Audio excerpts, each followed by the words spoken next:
Sir fitness ட்ரெயினராக இருக்கேன் நான். ஜிம்மில் என் கூட இருக்கிற என்னோட ஃப்ரெண்ட்ஸ், என் க்ளோஸ் ரிலேஷனே பார்த்தீங்கன்னா இதே மாதிரி ஜிம் போயிட்டு தான் வந்து இறந்தார். இத்தனைக்கும் நானே அதே துறையில் இருக்காங்க போது நான் இந்த ஜிம்முக்கு இதனாலேயே ஜிம்முக்கு வராமல் போனவங்க எத்தனையோ பேர் இருக்காங்க. வாங்க யாராவது ஒருத்தர் 100ல் ஒருத்தருக்கு இது நடக்குமே தாண்டி அதுவும் அவங்களோட லைஃப் ஸ்டைல் வேறு. பட் இது மாதிரி இருக்காது வாங்கன்னு சொல்கிறோம்.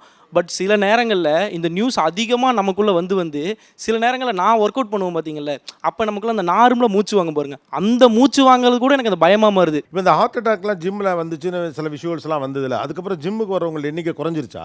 ரொம்ப குறைஞ்சிருச்சு சார். கோவிட்க்கு அப்புறம் பார்த்தீங்கன்னா ஜிம் வரவங்களோட எண்ணிக்கை ஜாஸ்தியாச்சு. ஏன்னா அவங்களோட உடம்பு மேலே விழிப்புணர்வு வந்து நிறைய பேர் வந்தாங்க.